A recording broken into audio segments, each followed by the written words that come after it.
Hello, everybody. It's another Wednesday, and I hope you are having a fabulous week. I wanted to talk with you a little bit today about something that just jumped out at me as I was looking in the Bible. But first, I want to ask you this question. For those of you who have teenagers at home, or maybe you remember having teenagers at home, what would you do if you discovered them listening to music that was talking about killing people? Would you be shocked? Would you say, hey, don't listen to stuff like that. That's not good. Would you say, let's sit down, let's talk about what you're listening to? There's certainly music out there even today, popular music that shares things like that about killing others. And of course, the first gut reaction for us as believers in the Bible is that's not good. Don't listen to that. However, when you read some of the songs that you find in the Bible, in the book of Psalms, you find that very thing being sung. You realize that? As I was going through some of the Psalms, when you get to Psalm 53, 54, and in that area, David has some songs where he's talking about his enemies being destroyed. He's praying, he's singing about God removing his enemies, cutting them off, which is another way of saying destroy them. It's kind of odd. We don't think about that. We think of David, just has his harp and he's playing so nice and gentle out in the fields. The Lord is my shepherd, I shall not want, Psalm 23.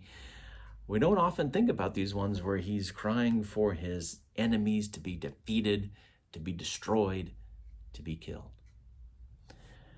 I don't know that I fully understand that, and I'm not advocating listening to popular music that talks about killing others. I'm not saying that. But what I am saying is as you read the Bible, continue to be amazed by it. Continue to be curious by it. There are things in it that are tough, and it's because God came down into our mess, and our world is a mess. And God wasn't afraid to come into it. And it's been messy in David's day, and it's still messy today. Of course, Jesus came along and talked about turning the other cheek from our enemies. And the Bible talks about loving our enemies, but those Psalms are in there too. There are times when God's people prayed for their enemies to be defeated. And of course we do want our enemies' sin to be defeated. We want to live in a world of peace and joy when there is not violence and evil. And that's what the Psalms were crying out against. But I just want to encourage you, keep reading the Bible. Don't think that, I got it, it's simple, it's easy. Keep reading, keep being curious, keep being amazed, and don't run away from things that are sometimes hard to understand. I think that's why we keep reading the Bible, because it still amazes us. It still makes us curious. It still makes us say, wow, that's in there. Okay, let me work through those emotions. Those are real emotions, human emotions that are expressed in the Psalms. And maybe they're human emotions that are expressed even in songs that we find today. So be careful with your teenagers, with what they're listening to. Maybe listen to it with them. Maybe ask them, why does this speak to you?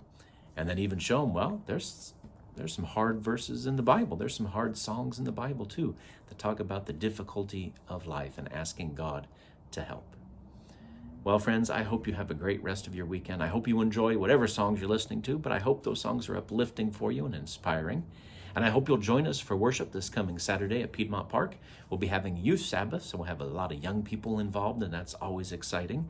And so join us this coming Saturday at 9:30 for Bible study time and at 11 o'clock for our worship time. We'll be live in person and also here on YouTube and Facebook. Take care, everyone, and let's take care of everyone.